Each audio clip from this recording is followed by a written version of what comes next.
noches, hermanos. Vamos a seguir estudiando Génesis capítulo 3. Como recordarán, hermanos, nosotros hemos visto aquí en Génesis capítulo 3 que Satanás entra al huerto del Edén, ¿no es cierto? Con el propósito de destruir, con el propósito de engañar, con el propósito de matar, y su blanco principal pues fue la mujer, ¿no? Aquí se nos relata en Génesis 3 que Satanás se presentó como una serpiente, pero esta serpiente dice el texto que era astuta, ¿no es cierto? Esta serpiente era muy inteligente, ya que ella logró atraer a Eva con cosas que eran atractivas para ella, que eran atractivas para la misma Eva. Y Satanás, hermanos, obviamente siendo el padre de mentira, pues ¿qué pasa? La engaña, ¿no es cierto? Engaña a Eva. Eva cae rotundamente en las palabras de Satanás y ella cayó, ella creyó en esas mentiras de Satanás. Y vean, esa mentira la encontramos en Génesis capítulo 3, versículo 5, que dice, vean, Génesis 3, versículo 5, que dice así la palabra de Dios. Aquí está hablando Satanás y Satanás le dice a Eva, sino que sabe Dios que el día que comáis de él, o sea, del árbol, serán abiertos vuestros ojos y seréis como Dios, sabiendo el bien y el mal. Y vio la mujer que el árbol era bueno para comer y que era agradable, o sea, era atractivo a los ojos y árbol codiciable para alcanzar la sabiduría. Esta última frase, que árbol codiciable para alcanzar sabiduría, da la idea, hermanos, que este árbol era deseable para hacer a alguien inteligente. Esa es la idea, ¿no? Ese árbol era deseable para hacer a alguien inteligente.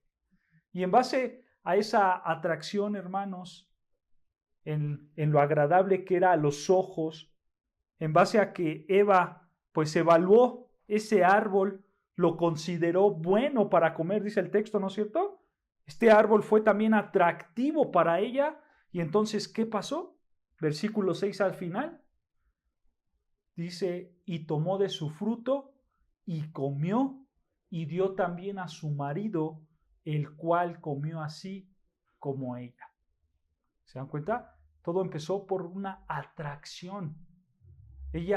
A ella le gustaba ese árbol, ¿no? Y fíjense, hermanos, esto, como siempre lo hemos relatado y siempre lo hemos dicho, esta no es una historia inventada, esta no es una mitología, esta no es una fantasía, estos fueron hechos reales, fue una historia real, un suceso real, tal cual así nos los está narrando Moisés, así pasó en la vida real. Y una de las muestras, hermanos, de que este libro es real, pues es el Nuevo Testamento. Pablo le habla de este tema allí en Primera de Timoteo 2:13. Vean lo que dice Pablo. Pablo le da un comentario a Timoteo acerca de estos sucesos que pasaron. Así es. Primera de Timoteo, capítulo 2, versículo 13. Primera de Timoteo, capítulo 2, versículo 13. Vean, aquí Pablo le cuenta esta historia a Timoteo y Pablo lo dice como si fuera algo real. Pero vean las palabras de Pablo. Pablo a Timoteo, primera de Timoteo, capítulo 2, versículo 13, dice así, hermanos, escuchen. Porque Adán fue formado primero, después Eva. Y Adán no fue engañado, sino que la mujer, siendo engañada, incurrió en transgresión. Vean que lo que pasó en Génesis 3, aquí Pablo nos está diciendo, ella, o sea, la mujer, Eva, fue engañada, ¿no es cierto? Fue ella la que fue engañada. Ella cayó en el engaño de Satanás. ¿Adán fue el que cayó? No, él no cayó en ese engaño. Pero ciertamente Adán pecó de manera deliberada siguiendo a su esposa, ¿no es cierto? Pero vean, aquí Pablo nos los está relatando como un hecho verdadero Y Pablo está diciendo, la que fue engañada fue ¿quién? La mujer. Fue Eva la que fue engañada. Y vean, regresando a Génesis 3, versículo 6 al final, Eva fue engañada. ¿Y qué pasó una vez que ella fue engañada? Génesis 3, al final del versículo dice el texto que Eva tomó de su fruto y comió y dio también a su marido, el cual comió así como ella. Nota, hermano, que cuando sucedió este pecado, las funciones de cada uno, las funciones de Eva y las funciones de Adán, se invirtieron. Se invirtieron. Porque aquí vemos que en lugar de que Adán fuera el líder, en lugar de que Adán fuera el protector, en lugar de que Eva siguiera a su esposo, aquí vemos todo lo contrario. Aquí vemos que Eva se salió del liderazgo de su marido, ¿no es cierto? Y aquí vemos que Eva actuó de manera independiente, fuera de la protección del marido. Y Adán, en el lugar de que la protegiera, en lugar de que la guiara, ¿qué es lo que hizo Adán? Pues él la siguió. Él siguió a ella, ¿no es cierto? Obviamente, hermanos, Eva fue responsable de su pecado personal, pero al final vemos en las Escrituras que Adán fue aún más responsable que Eva. ¿Por qué? Porque Adán no cumplió su función como líder. Adán no hizo su papel, su trabajo que Dios le había dicho que hiciera, que él guiara, que él fuera el líder, que él gobernara sobre la creación. Por eso, por eso Pablo también ahí en Romanos 5:12, vean lo que dice, que es un texto que lo hemos tocado, pero para recordar, hermanos, vean lo que dice Romanos capítulo 5, versículo 12. Romanos capítulo 5, versículo 12, dice Pablo, por tanto, como el pecado entró en el mundo, ¿por quién? Por un hombre, no dice por una mujer, dice por un hombre. O sea, esta palabra de hombre se está refiriendo exclusivamente a Adán. No está hablando de manera genérica, de manera general, hombre y mujer, no. Él se está refiriendo a Adán. Dice, por tanto, como el pecado entró en el mundo por un hombre y por el pecado la muerte, así la muerte pasó a todos los hombres. Esto ya es general, tanto a mujer como a hombre, por cuanto todos pecaron. Nota, hermano, que Pablo dice que el pecado entró por Adán. Por Adán. Pero cuando leemos la historia de Génesis, ¿quién fue engañada? Eva. Pero entonces, ¿por qué Pablo está diciendo que entró por Adán? ¿Por qué, hermanos? Porque Adán era el responsable. Adán era el líder. Adán era la cabeza de ese lugar. ¿No es cierto? Y ¿sabes algo, hermanos? En muchos matrimonios de hoy en día pasa esto. Pasa esto que pasó con Adán y con Eva. Muchas veces las mujeres quieren separarse del liderazgo, quieren separarse de la guía de su marido. Y muchas veces las mujeres esposas toman decisiones por su propia cuenta. Ellas no consultan a sus maridos, ellas dejan afuera a sus maridos, ellas no quieren la aprobación de su marido. Y como la esposa ya tomó la decisión, ¿qué hace el esposo? Lo que hizo Adán, seguirla. Como ya la esposa tomó la decisión, entonces yo la voy a seguir, yo voy a ir tras de ella. Pero ¿qué va a pasar, hermanos? Tarde o temprano esas decisiones no van a prosperar. Tarde o temprano van a llegar problemas. ¿Por qué? Porque se están haciendo las cosas fuera del diseño de Dios. ¿No es cierto? Y nota, hermano, este es un buen recordatorio para las esposas, ¿no es cierto? Es un gran recordatorio. Y un gran recordatorio también que el responsable de la familia, ¿quién es? El esposo. Es el esposo. Y Dios le va a pedir cuentas a tu esposo. aún de las cosas que tú hiciste, aún de las cosas que son pecado que tú hiciste, aún de esas cosas Dios le va a pedir cuentas a tu esposo. Esto te tiene que llevar a considerar a tu esposo, ¿no es cierto? A pensar en tu esposo, a pensar en él antes que en ti, porque de eso trata el amor, ¿no es cierto? En pensar en el otro antes que en mí. Pero ciertamente, hermanos, sabemos que esto pasa en muchas familias hoy en día. La mujer decide tomar sus propias decisiones y desechar al marido, hacer a un lado el marido, aunque sean decisiones mínimas. Al final, Dios ha puesto el diseño y el diseño de Dios es hombres ser líderes y mujeres ser ¿qué? Ayudas idóneas.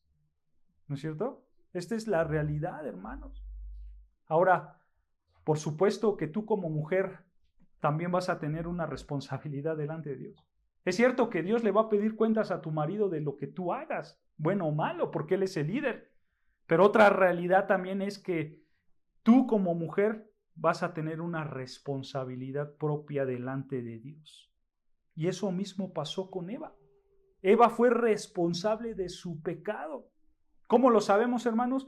Porque más adelante de Génesis, que ya llegaremos ahí, ya lo vamos a estudiar, nosotros podemos ver que Dios maldice directamente a la mujer por pecar en contra de él. Hay una maldición para Eva, porque ella es responsable de su propio pecado.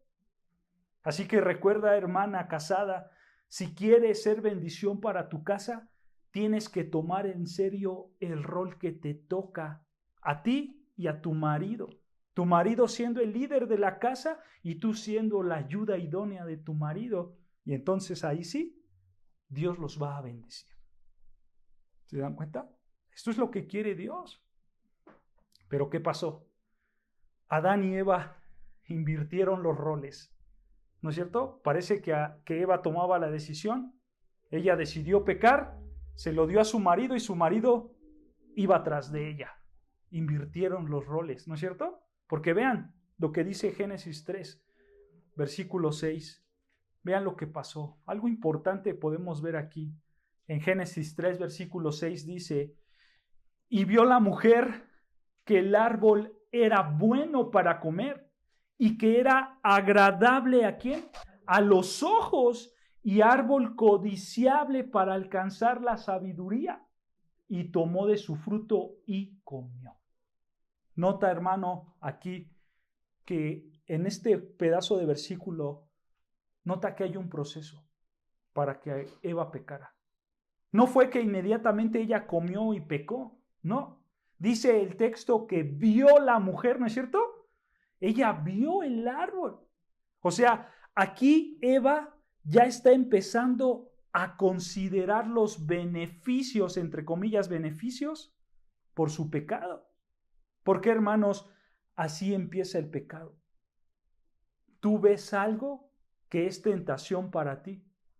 Tú lo ves y entonces lo empiezas a considerar en tu mente. Empiezas a analizar lo bueno, entre comillas, que es para ti. Porque tú ya lo estás viendo. ¿No es cierto? Y empiezas a considerar según esos beneficios que te pudiera dar ese pecado. Aquí con Eva, hermanos, obviamente podemos saber que Eva estaba en una posición distinta a nosotros, ¿no es cierto? Eva no era igual a nosotros, ¿por qué? Porque Eva no conocía la maldad. Eva fue una mujer creada perfecta, ¿no es cierto? Sin pecado. Ella no conocía la maldad porque ella era perfecta en todo sentido. Pero Eva, hermano, sí tenía la capacidad de poder elegir entre lo bueno y entre lo malo. Pero ¿qué pasa con nosotros? Nosotros somos seres pecadores, ¿no es cierto? Desde nuestro nacimiento. Nosotros sí tenemos una naturaleza pecaminosa. O sea, cuando a ti te llega la tentación, eso para ti se te potencializa aún más, porque tú tienes una naturaleza pecaminosa.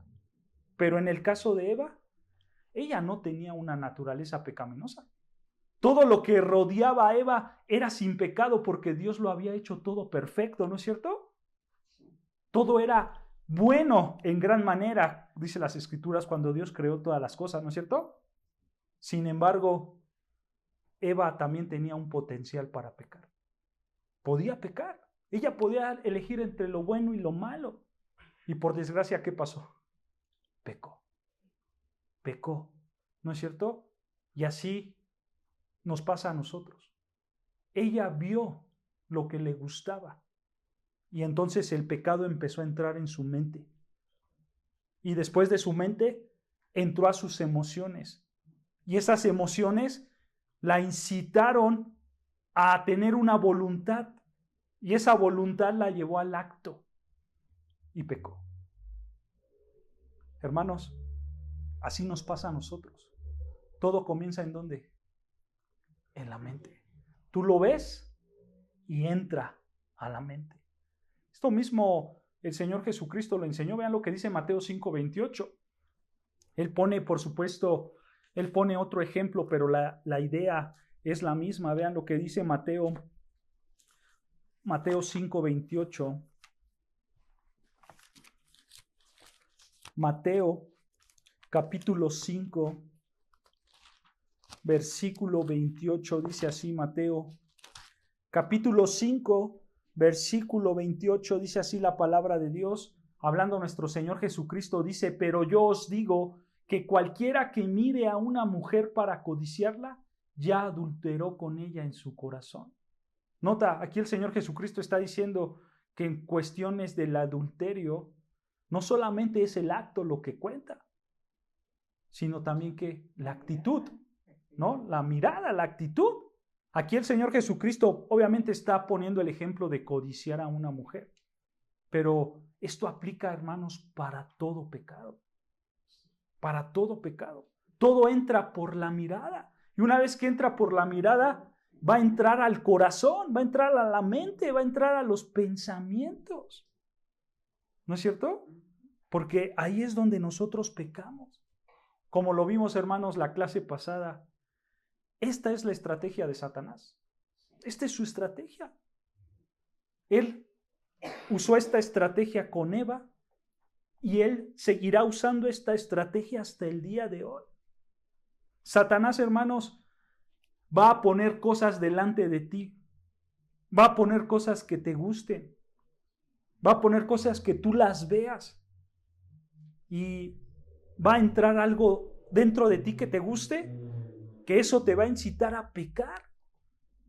Porque es algo que te agrada.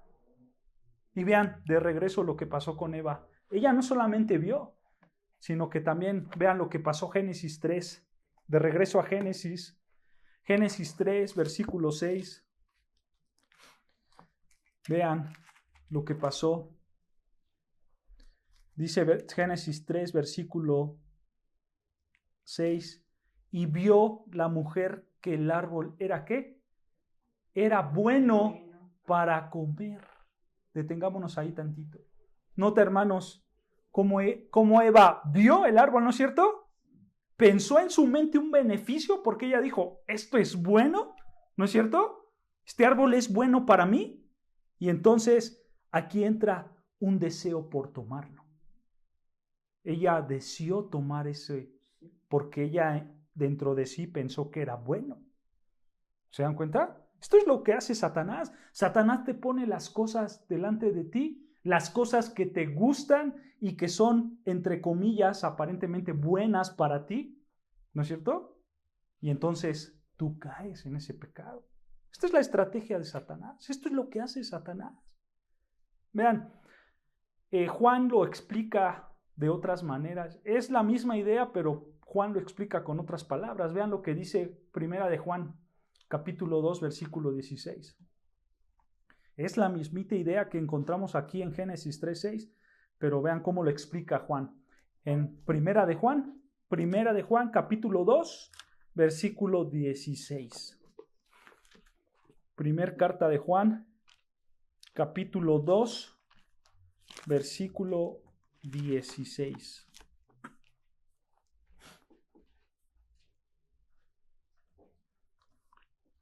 ¿Ya lo tenemos? Vean, Primera de Juan, capítulo 2, versículo 16, dice así: porque todo lo que hay en el mundo, los deseos de la carne, los deseos de los ojos y la vanagloria de la vida, no provienen del Padre, sino del mundo. Nota, aquí Juan lo llama los deseos de la carne. Eso mismo pasó con Eva. Eva tuvo un deseo en su carne, ¿no es cierto? Porque ella vio que el árbol era bueno para ella. Y en ese instante ella tuvo un deseo en su carne. Pero también Juan dice que hay deseos en los ojos, ¿no es cierto? Sí. Deseo en los ojos. Lo mismo con Eva. Ella vio ese árbol y ahí entró el deseo de los ojos.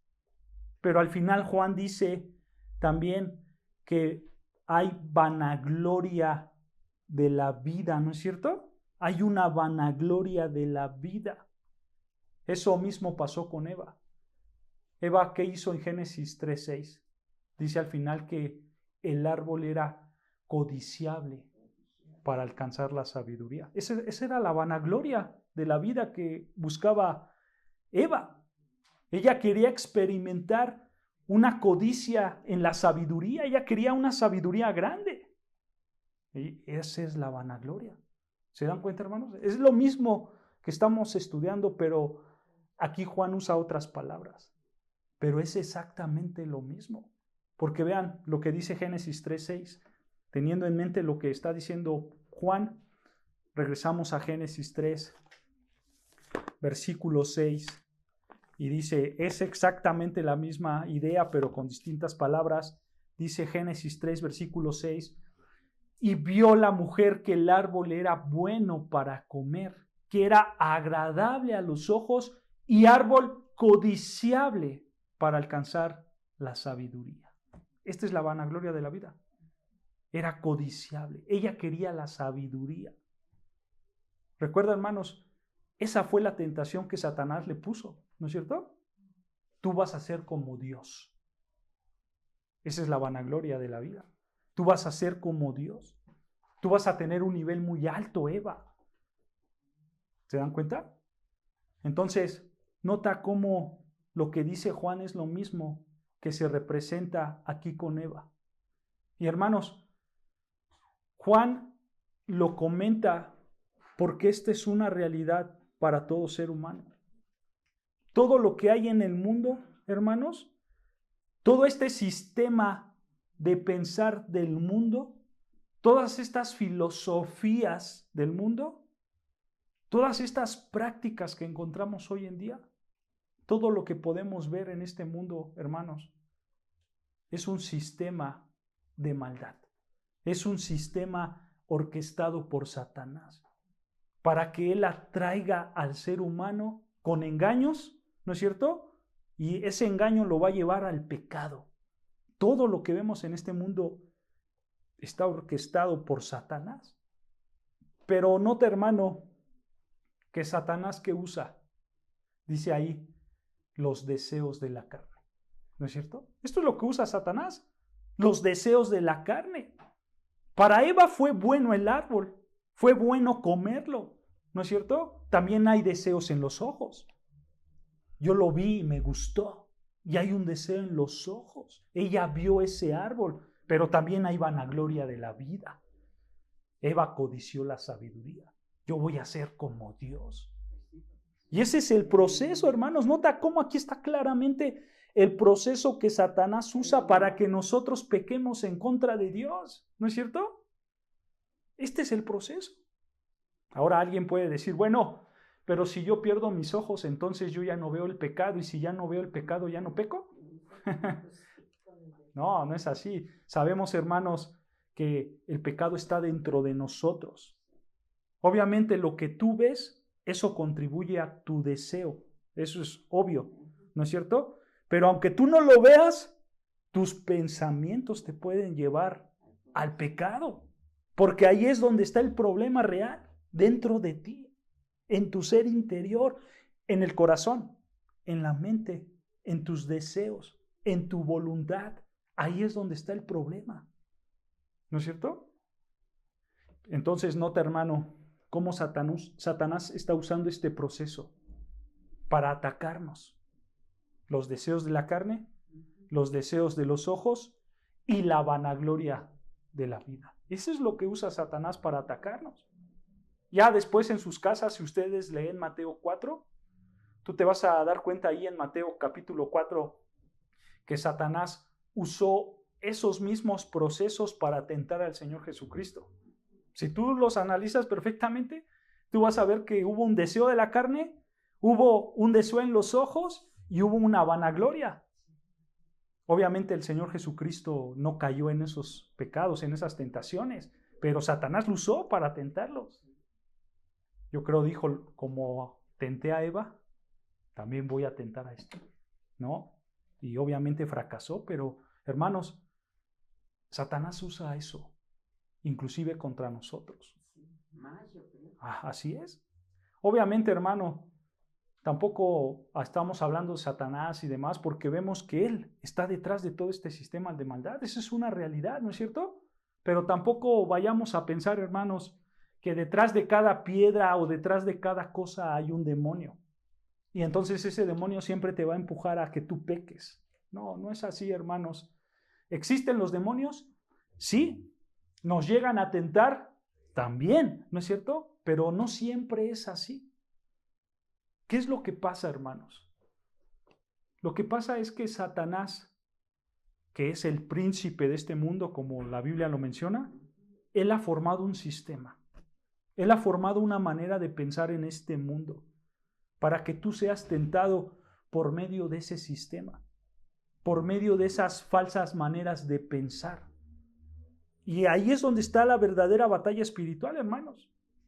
Porque primordialmente, hermanos, Satanás ataca en la ideología falsa, en las maneras de pensar falsas. Y ahí es donde está la guerra espiritual verdadera. ¿Cómo lo sabemos? Por lo que dice 2 Corintios 10:3. Vean lo que dice 2 Corintios capítulo 10, versículo 3. 2 Corintios capítulo 10, versículo 3. Vean lo que dice. Y esta es la batalla espiritual que primordialmente se está atacando con ideologías falsas. Y 2 Corintios capítulo 10, versículo 3 nos muestra esa idea. Vean, dice así la palabra de Dios. 2 Corintios capítulo 10, versículo 3 dice, pues aunque andemos en la carne, no militamos según la carne. O sea, la batalla no es carnal, no es una batalla carnal. Aunque estamos en la carne, dice Pablo, no militamos, o sea, no somos militares, no peleamos en la carne. Escucha versículo 4, porque las armas de nuestra milicia no son carnales, sino poderosas en Dios para la destrucción de fortalezas. O sea, lo que está diciendo aquí Pablo es que la batalla no es carnal la que tenemos, sino es una batalla espiritual. Y esa batalla nosotros la vamos a ganar con el poder de Dios, ¿no es cierto? Porque Él es el que nos va a ayudar para destruir aquellas fortalezas. Pero ¿cuáles son las fortalezas? ¿Contra qué tenemos que luchar? Vean, versículo 5. Nosotros tenemos que luchar contra esto. ¿Derribando qué? Argumentos y toda altivez que se levanta contra quién? Contra el conocimiento de Dios, y llevando cautivo todo qué? Pensamiento a la obediencia a Cristo. Nota, la batalla es por los argumentos, la batalla es por el conocimiento, la batalla es por el pensamiento. O sea, en otras palabras, hermanos, la batalla espiritual es una batalla ideológica. ¿Cómo piensa este mundo? Tiene que ver obviamente con los argumentos, con el conocimiento y con los pensamientos. Así ataca Satanás. La batalla espiritual es primordialmente, hermanos, una batalla ideológica. Obviamente esta batalla se representa en varias formas. Se representa como una religión falsa que te enseña ideas falsas, ¿no es cierto? también se puede representar como una filosofía falsa, por supuesto, ¿no es cierto? Pero todo esto, ¿qué pasa? Todas esas maneras de pensar falsas, sí o sí, se van a oponer al conocimiento de Dios. O sea, se van a oponer a la palabra de Dios. Claro, hermanos, por eso vemos que hoy en día hay hombres pues, que se les ocurrió una religión y que ahí andan inventando una religión para llegar a Dios de manera más rápida. ¿No es cierto? Y es su manera de pensar y ellos la enseñan. O también por el otro lado tenemos a una persona que se le ocurrió escribir un libro y que en ese libro están sus ideas según buenas, correctas, porque él dice, esta es la nueva forma de pensar y así tenemos que pensar todo, pero cuando tú analizas ese libro contradice lo que dice la Biblia. ¿Por qué? Porque Satanás está atacando ahí, en la manera de pensar, en las ideologías. ¿Cómo se llama? Que salió tan famoso. Pues hay muchos libros, El caballo de Troya, sí, exactamente. Sí, un libro que según te representa a Dios, que busca a Dios, pero esa es una mentira total, ¿no es cierto? Pero la gente se cree esas mentiras. Y esa es nuestra batalla espiritual. ¿Por qué? Porque recuerda, hermanos, aquí el que está operando es el príncipe de la potestad del aire, o sea, es Satanás, ¿no es cierto? Porque si tú comparas todas esas maneras de pensar con la Biblia, tú te vas a dar cuenta que la contradicen la palabra de Dios, no son bíblicas, pero ¿qué sí son? Engañosas y atractivas. Atractivas para nosotros, atractivas para nuestros deseos pecaminosos, ¿no es cierto? Son atractivos para nuestros ojos, son atractivos para nuestra carne y son atractivos para nuestro orgullo. Así es como Satanás usa el mundo para que tú peques en contra de Dios, por la manera de pensar de este mundo. ¿Se dan cuenta? Eso es lo que nos está enseñando aquí Pablo en 2 de Corintios. Ahí está la verdadera batalla espiritual. Nosotros, hermanos, como creyentes, obviamente tenemos que saber que existen estas estrategias de parte de Satanás. Y tú como creyente siempre tienes que tener en mente lo que dice el Salmo 119:11. Esto es lo que tú tienes que tener en mente. Ve lo que dice el Salmo 119, versículo 11. Salmo 119, versículo 11. ¿Ya lo tenemos? Salmo 119, versículo 11. Empieza diciendo el salmista, en mi corazón he guardado. Recuerda, corazón se refiere a la mente, a los pensamientos, a los deseos, ¿no es cierto? Ajá. ¿Sí? Versículo 11. Entonces vean, el salmista está diciendo, en mi mente he guardado tus dichos, ¿para qué? Para no pecar contra ti. Nota, hermanos, esta es la batalla espiritual. Por un lado, Satanás ataca con una forma de pensar, con una ideología falsa, ¿no es cierto? Que a lo mejor apela a nuestros gustos, apela a nuestros buenos deseos, pero Dios, ¿qué te dice? Tú tienes que cuidar esa mente, tú tienes que guardar esa mente. ¿Con qué? Con tus dichos, o sea, con la palabra de Dios. Porque si tú cuidas tu mente con la palabra de Dios, tú no vas a pecar en contra de Dios. ¿Te das cuenta, hermano? Cómo nosotros como creyentes debemos de regresar siempre ¿a qué? A la palabra de Dios. O sea, todo lo que tú veas, hermano, todo lo que tú escuches, inclusive todo lo que a ti te guste, todo debe de ser evaluado por la palabra de Dios. La palabra de Dios debe de ser el filtro que tú utilices para ver si esa forma de pensar es buena o mala. Porque la palabra de Dios te va a ayudar ¿a qué? A no pecar en contra de Dios. Y hermano, no importa si lo que tú tienes enfrente de ti se ve atractivo para ti. No importa. No importa si es la cosa que más te guste.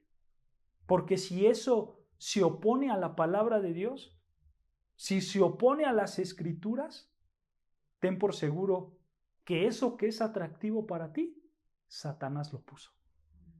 Porque se está oponiendo a la palabra de Dios. ¿No es cierto? Solo piensa en esto, hermanos.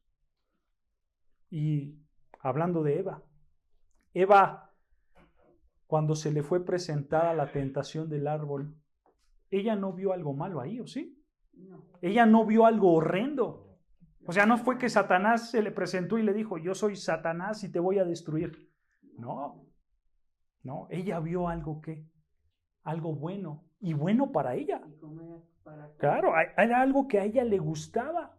Porque si ella hubiera visto algo horrendo, ¿qué hubiera hecho?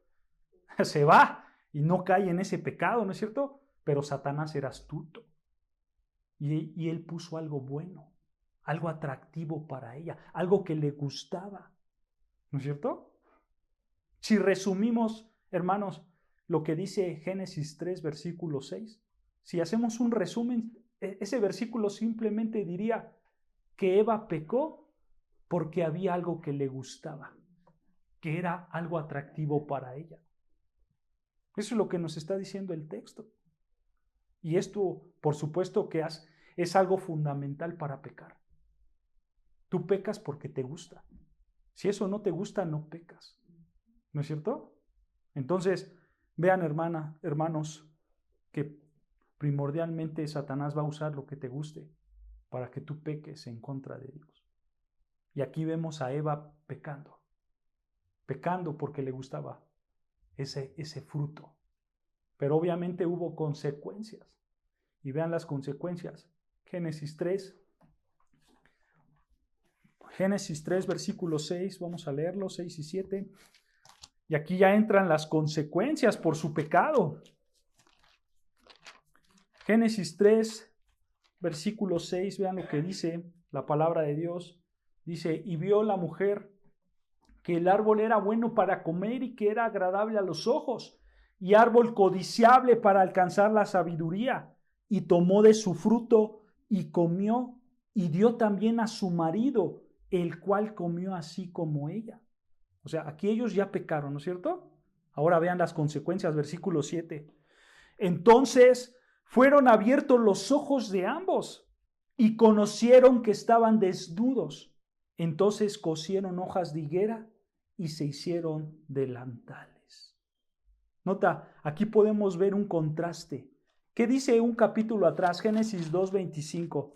¿Qué dice un capítulo atrás? Vean, Génesis 2, versículo 25.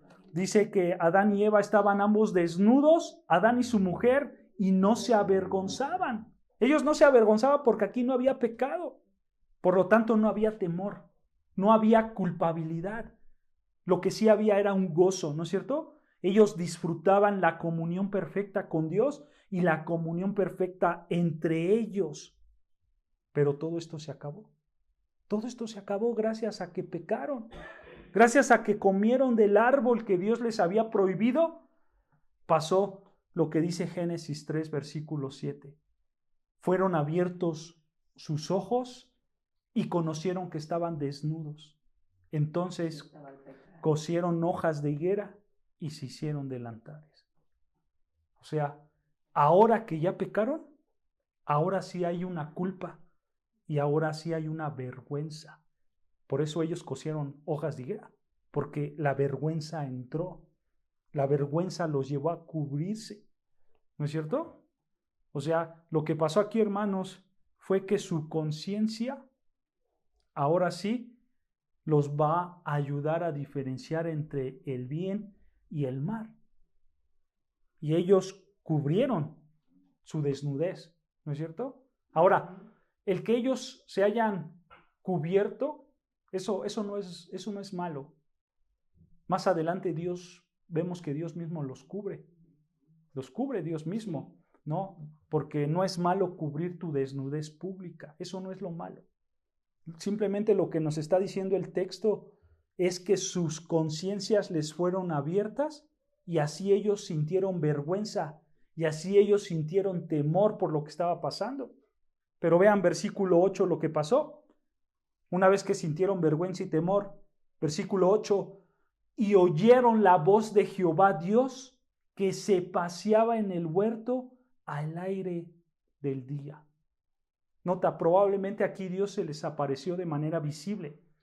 El texto no dice cómo, simplemente dice que él estaba paseando, ¿no es cierto? Pero nota algo importante. Aquí Dios, cuando se estaba paseando en el huerto, él no expresó su ira. Dios no dio una expresión de ira, sino que aquí Dios empieza a dar una expresión de bondad. Porque Dios sabía lo que había hecho Adán y Eva, ¿no es cierto? Sí. Pero aquí Dios no los destruye. Porque recuerda, hermanos, versículo 6, ellos pecan, ¿no es cierto? Versículo 7, ellos sienten una culpabilidad y una vergüenza que los llevó a cubrirse, ¿no es cierto? Y versículo 8, Dios se pasea en el huerto al aire del día. Y vean, continúa diciendo el versículo 8, y el hombre y su mujer se escondieron de la presencia de Jehová Dios entre los árboles del huerto. Vean, una vez que Adán y que Eva oyeron la voz de Dios, en lugar de ir con él, en lugar de clamar por misericordia, en lugar de confesar su pecado y pedir perdón, ¿qué hicieron? Hicieron lo opuesto. Se escondieron, ¿no es cierto? Dice ahí, se escondieron de la presencia de Jehová. Hermanos, quiero hacer una pregunta. ¿Realmente ellos se podían esconder de Dios? No, es imposible. Porque Dios es omnipresente, Él está en todos lados. Es omnisciente, conoce todas las cosas. Él está en todo lugar de manera perfecta. Y ningún ser humano se puede esconder de Él. Eso enseña Jeremías 23:23. Yo se los leo, no lo busquen. Son unas preguntas retóricas que sabemos la respuesta. Jeremías 23:23, escucha lo que dice. ¿Soy yo Dios de cerca solamente, dice Jehová, y no Dios de muy lejos? ¿Se ocultará alguno, dice Jehová, en escondrijos que yo no lo vea? ¿No lleno yo, dice Jehová, el cielo y la tierra? Pues obviamente la respuesta a todas estas preguntas son retóricas y sabemos que Dios sí está en todos lados.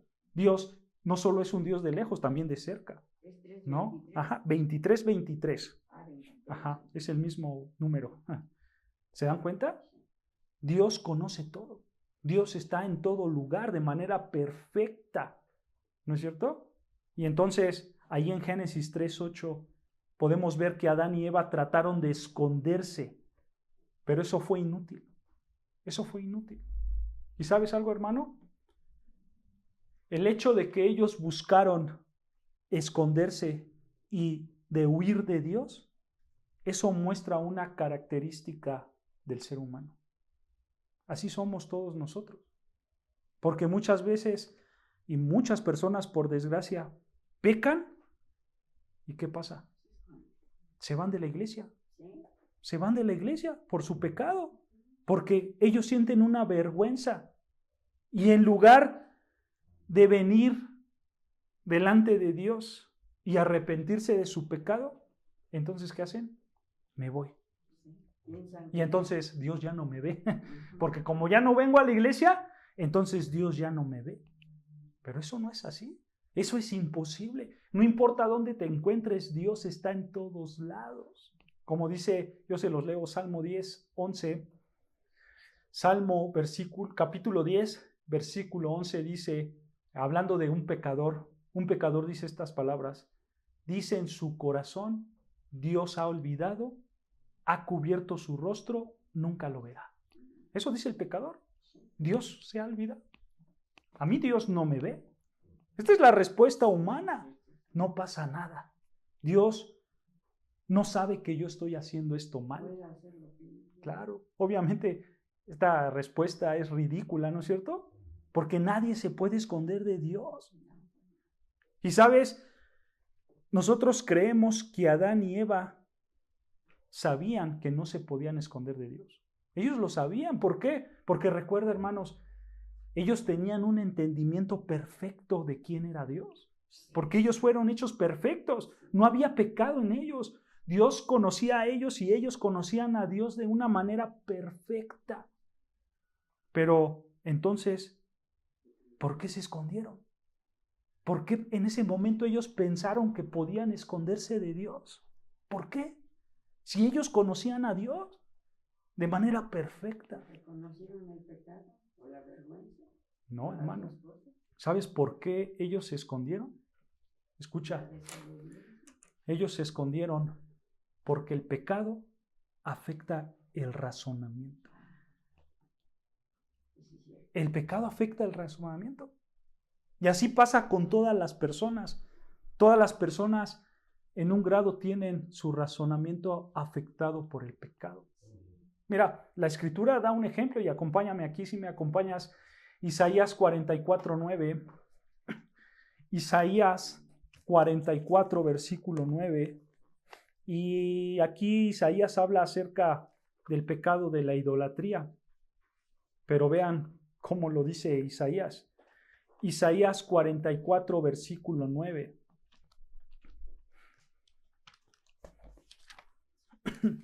Isaías 44, versículo 9, ¿ya lo tenemos?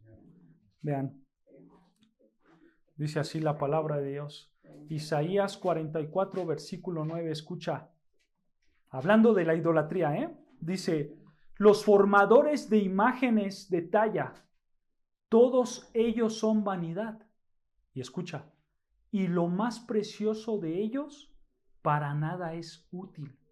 Y ellos mismos son testigos para su confusión, de que los ídolos no ven ni entienden. Versículo 10. ¿Quién formó un Dios o quién fundó una imagen que para nada es de provecho? Vean aquí lo que está diciendo Isaías. Es que el razonamiento del ser humano se pierde cuando hay pecado. Él usa el ejemplo de la idolatría y él dice que cuando un hombre es idólatra, él forma imágenes, ¿no es cierto? Pero él forma imágenes con ojos pensando que esos ojos lo van a ver. Él forma imágenes con manos pensando que esas manos lo van a tocar. Pero hermanos, esto es ridículo y está fuera de la realidad. Una imagen de un yeso ni siquiera se puede mover. Pero ellos piensan que sí. Ellos piensan que sí los ven. Ellos piensan que sí los pueden tocar. ¿Por qué? Porque la mente, el razonamiento está afectado. ¿Te das cuenta, hermano? ¿Te das cuenta cómo el pecado afecta el razonamiento? Eso mismo, hermanos, pasó con Adán y Eva. Ellos pensaron en que se podían esconder de Dios, cuando sabían que era imposible esconderse de Dios. ¿Por qué? Porque en ese instante obviamente llegó la vergüenza por su pecado, llegó el miedo por su pecado, y ellos tenían que tomar una decisión, pero esa decisión fue ilógica, fue sin un buen razonamiento. ¿Se dan cuenta? Y vean, regresando a Génesis 3, versículo 9, Génesis 3, versículo 9, ellos se esconden de Dios, ellos tienen un razonamiento ilógico, ya pecaminoso, y vean lo que pasa, versículo 9, Génesis 3, versículo 9, mas Jehová Dios llamó al hombre y le dijo, ¿dónde estás tú? Obviamente, hermanos, Dios sabía dónde estaba Adán, ¿no? Pero nota que hay algo importante, aquí vemos la misericordia de Dios. Porque Dios aquí, hermanos, nota que le está dando una oportunidad a Adán para que se arrepienta de su pecado. Porque en otras palabras, desde el versículo 8, Dios lo está empujando a que confesara su pecado. Dios lo está empujando a que Adán se arrepintiera. Por eso dice el texto que Dios se paseaba, ¿no? Nos da a entender como que Dios estaba diciendo, Adán, aquí estoy, tienes que venir a mí a arrepentirte, ¿no es cierto? Pero después, ¿qué pasa? Como Adán no va, Dios lo llama. Adán, ¿dónde estás? Ven, tienes que arrepentirte, ¿no es cierto? Pero ¿qué pasó, hermanos? ¿Qué es lo que pasa? Sí, claro, obviamente Adán tenía miedo, obviamente había una vergüenza, pero Dios, en su bondad, quería llevarlo al arrepentimiento. Y esto pasa lo mismo con nosotros, hermanos.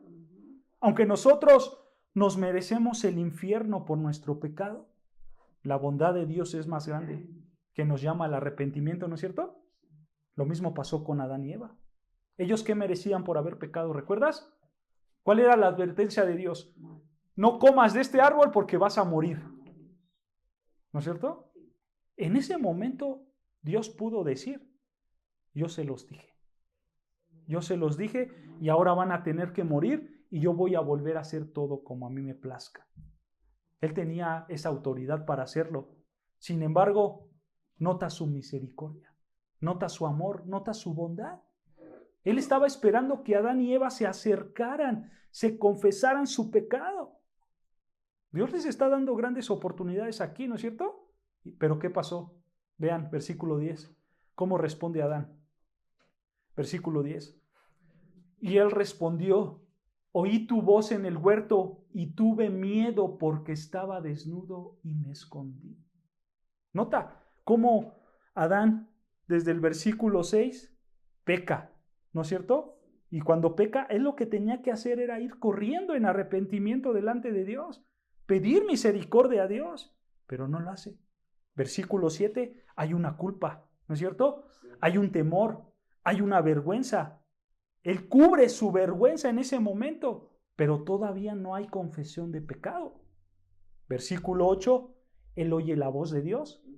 Quizás lo ve paseando por ahí en el huerto y otra vez, en lugar de que Adán tomara la iniciativa de ir con Dios para confesar su pecado, él mejor decide que esconderse, ¿no es cierto? Y hermanos, esto nos enseña muchas cosas.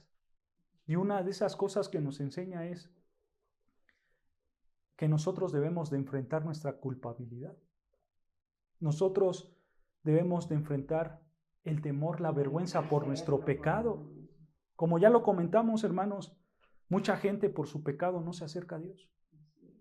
Pero lo mejor es acercarte a Dios. Lo mejor es que tú confieses tu pecado. Porque, hermanos, si nos ponemos a pensar, esa es la vida del creyente. Un verdadero creyente, ¿qué hace? Peca, porque todavía está en esta carne, ¿no es cierto? Un verdadero creyente peca, pero a su vez confiesa su pecado y se arrepiente de ese pecado. Es nuestra vida diaria, ¿no es cierto?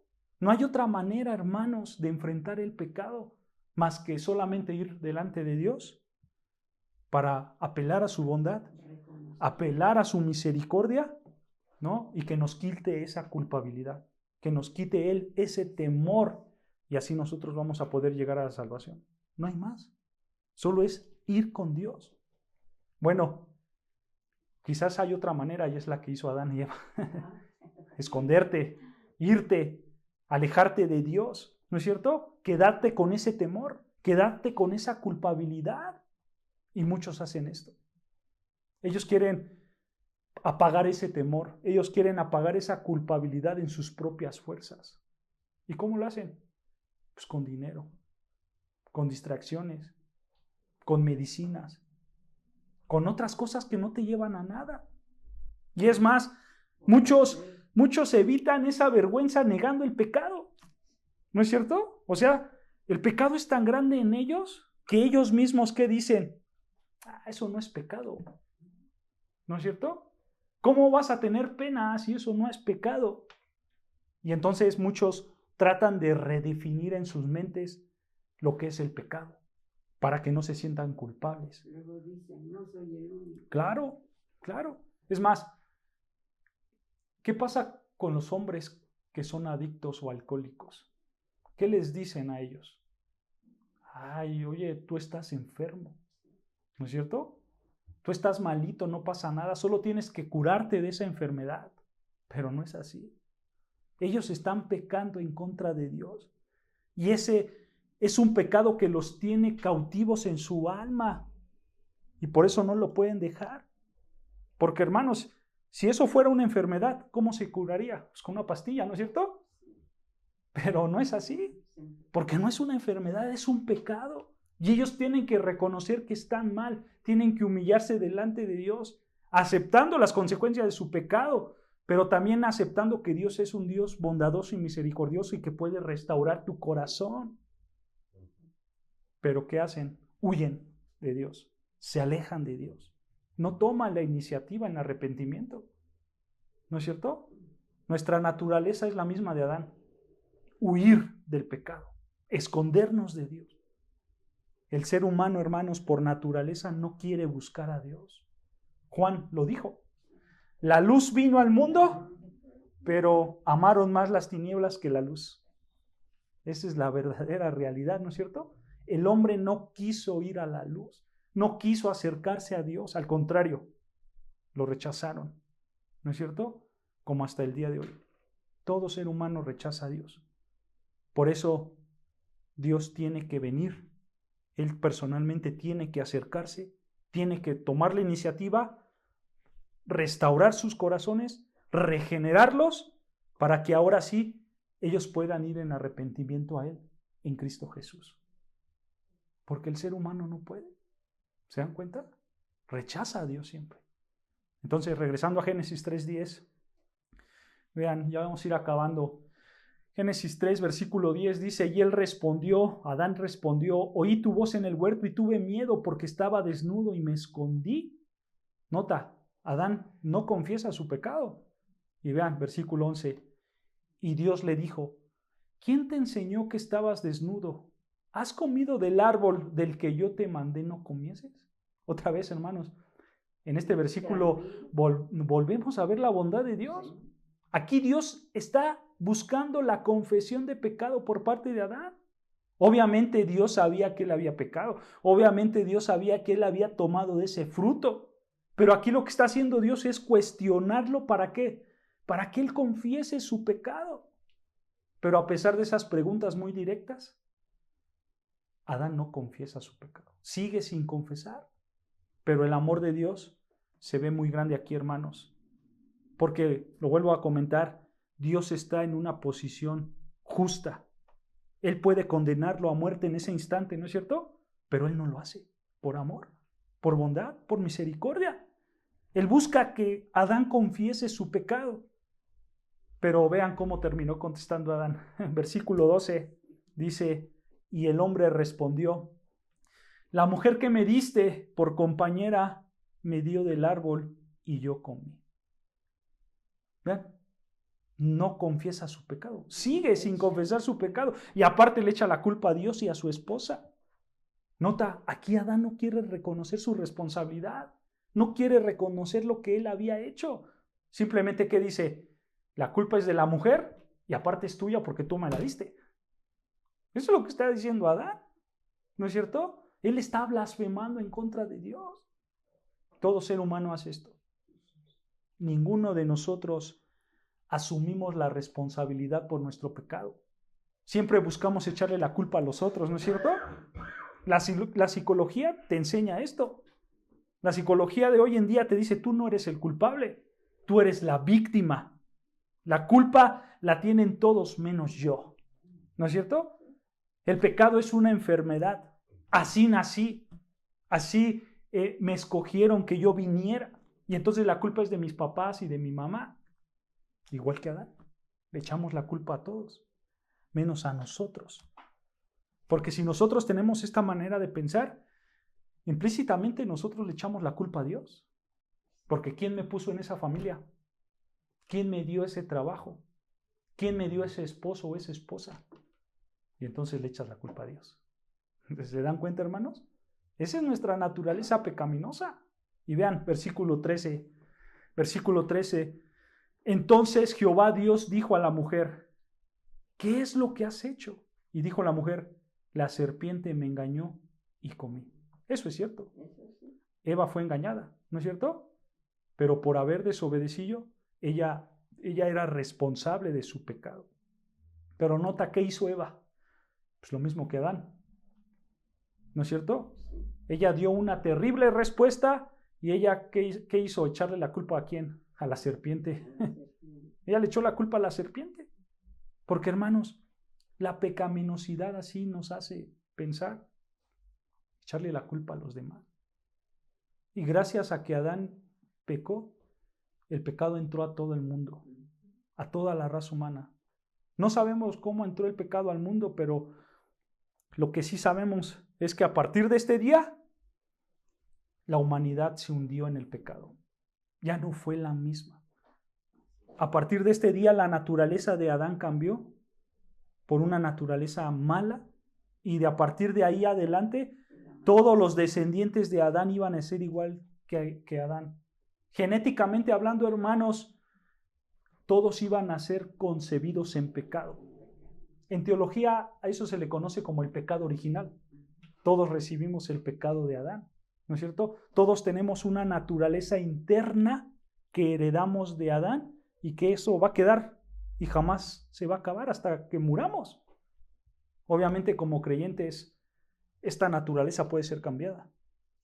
Solo Dios la puede cambiar. Solo Cristo puede restaurarnos para darnos nuevos deseos, nueva manera de pensar, para vivir para su gloria, sin pecado. ¿No es cierto? Y hermanos, si realmente nosotros somos culpables del pecado, y con esto voy a acabar, la única manera de quitar esa culpabilidad, la única manera de quitar esa vergüenza, es ir a los pies de Cristo. Para que por medio de Él podamos llegar al perdón de Dios. Permíteme acabar con este salmo. Vean lo que dice el Salmo 32, versículo 1. Salmo 32, versículo 1, y con esto acabamos, hermanos. Salmo 32, versículo 1, vean lo que dice. Salmo 32, versículo 1 dice: Bienaventurado aquel cuya transgresión ha sido perdonada y cubierto su pecado. Bienaventurado el hombre a quien Jehová no culpa de iniquidad y en cuyo espíritu no hay engaño. Nota que la verdadera satisfacción la vamos a encontrar en el perdón que Dios nos da por medio de Cristo. Tú eres bienaventurado, tú eres gozoso, tú vas a tener un gozo, una paz, si tus transgresiones son perdonadas. O sea, si tú buscas la confesión de tus pecados, si tú buscas siempre el arrepentimiento de tus pecados, Dios te va a dar un gozo y Dios te va a dar una paz en tu corazón. Entonces, esto es lo que nos enseña este texto, hermanos. Debemos de buscar el arrepentimiento. Hayamos hecho lo que hayamos hecho, Dios nos perdonará. Y Dios en su perdón nos va a dar una bienaventuranza. Nos va a dar un gozo verdadero por haber expresado nuestros pecados delante de Él. Amén.